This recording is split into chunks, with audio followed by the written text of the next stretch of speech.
right, you want to talk about some of the current happenings, man? I know everyone wants to know your thoughts on the debut of the Wyatt 6. Did you just get a handoff of a snack there? I did. I just got a required opening. It was requested to open the snack for one baby that has got okay, take it back outside. Thank you, Evermore. Okay, the Wyatt 6, man. This was just a massive hit on social media. It was the final segment of Raw. We saw the reemergence of Uncle Howdy alongside several other characters portrayed by Dexter Lumis, Eric Rowan, Joe Gacy, and Nikki Cross. They did a single tracking shot through the backstage area that looked like it was straight out of a horror movie, man. Everyone wants to know Matt Hardy's thoughts on this. What can you share? I thought it was excellent. It's really important. I know the WWE mindset too is like you really get one opportunity to make a first impression, and you need to make it as impactful and as powerful as possible. And I thought they did an amazing job doing that, because they took this and they debuted all the characters in a way where there was a lot left to the mind, a lot of the suspense when you see all of these bodies that were broken and laying all over, that had been attacked and injured. The fact that they did it, it felt horrific. It felt creepy. It felt eerie. And it had a great build up where they eventually all assembled on the stage. And then you had Uncle Howdy, hitting the, we're here, and closing things out in honor of Bray. So I thought it was just fantastic. The shot was so intricate. It's so meticulous. We talked about this the other night. Really incredible, great, incredible stuff. And kudos to WWE and WWE production for walking through that. I'm sure they had this thing planned out really, really well in deep detail. And I just thought it was awesome. It came off so incredible on live TV. It worked so great. And I thought it was a great, impactful segment to really kickstart this group. Give us some perspective here. I mean, you were probably never been involved with a segment that intricate live, but how much rehearsal goes into something like that from a production standpoint? I mean, I am sure they took everyone and they walked through that several times just to make sure everyone had a pretty good grasp on what they were doing, like how many steps you'd be taking, how long it was taking. And it was also the last thing on the show. So timing was also very critical in that as well. And I would imagine there was someone there, by the cameraman, someone in the shot who was like evading and staying out of the shot somewhere, like, kind of giving them cues or keeping things up. And I know you said you watched some of the other footage and you may have detected some of those people, but it was a very, very intricate shot. And it was really impressive that it was pulled off, and it just came off so well. It really looked like a scene out of a horror movie in many ways. And the way it was done and integrated into the WWE universe, I thought was just awesome. And the way you have to layer something like that together, one thing needs to lead into the other in order for it to seem cohesive. And I think there were some people on the internet who maybe didn't understand the complexity of that. Oh, it's just someone doing a tracking shot. No, it was so much more. It was one thing had to lead directly to the other, which led to the other, which led to the other. And they had to hit that time where they go out at the exact second. And they did it. And I thought it was so impressive, Matt, for that reason. And like you said, if one small thing goes wrong, this whole thing goes off the air.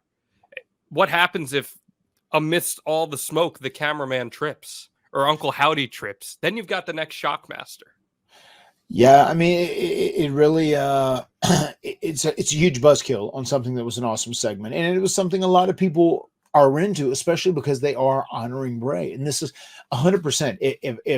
If Wyndham Rotunda knew he was going to die tomorrow, if he was alive right now and knew he was going to die tomorrow, he would want something like this to honor him. He would want his legacy. He would want, this creation of the Bray Wyatt universe and the Wyatt family universe, the Wyatt 6 universe. He would want it to live on. And he would have been very happy. And I'm sure he is very happy, and he's very proud of how that came out last night. And there were no miscues. Everything went practically perfect. And I was really impressed by it, and I really dug it. Once again, kudos to all the performers, kudos to the production, kudos to whoever put that together.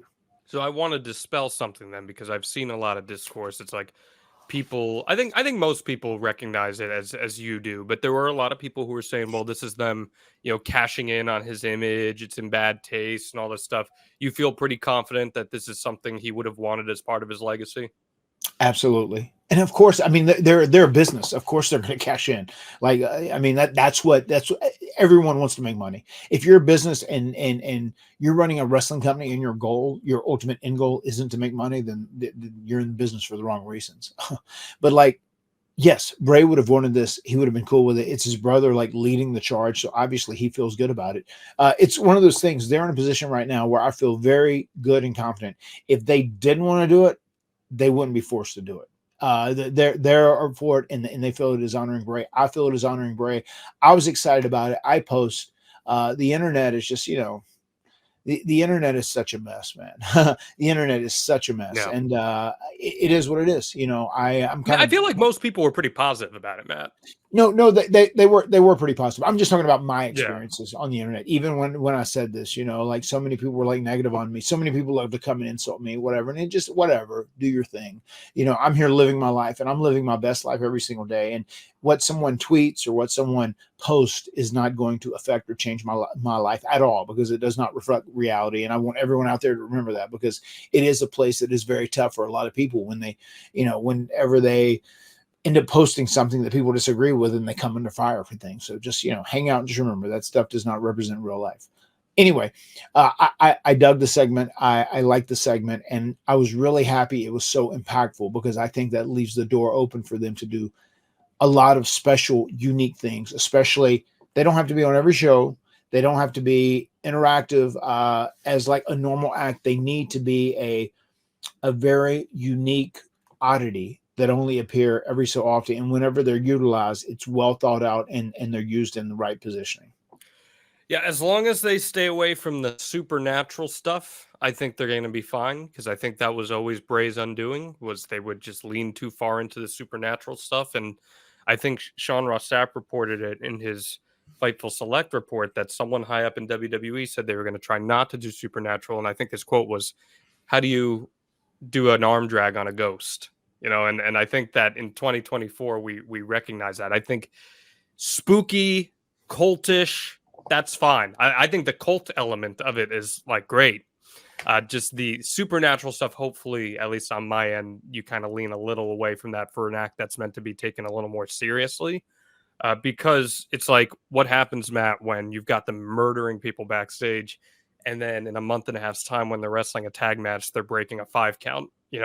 So it's like you have to find that weird balance of presenting it in a way that's digestible, but also works within your established world, if that makes any sense. Yeah, I mean, and I'm okay if they do. I don't want them to do anything outrageous, but I'm okay if they do utilize something that seems that they're magical in some ways. I personally don't mind that. But once again, that's me, and we have different takes when it comes to that. But I do think it is very important that they are just used very wisely in whatever position they're in. You need to stay true to what they're doing. And then you also have to stay true to the athletes of WWE, the WWE superstars that are doing their thing. They have to be able to compete with them on the same level, because they can't be like they have to be able to exist in the plane of like the real Right. WWE universe. Exactly. And like that's where I view your supernatural stuff a little differently than this, because the entire time, even when you launched Broken, Matt, there's always been this underlying sense of humor with it, right? Like humor has always played into part of the Broken universe. Whereas Mhm. there's no humor attached. This is a very serious, horror-esque presentation that they're doing. So how that all plays in, I guess we'll find out. Let me ask you this. You teased it for a few months. Were you ever contacted about potentially being part of this group?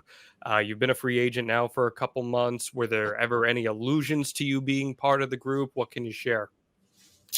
The group was established, but there were some conversations that I took part in that maybe down the road there might be something, especially because of my history with Bray.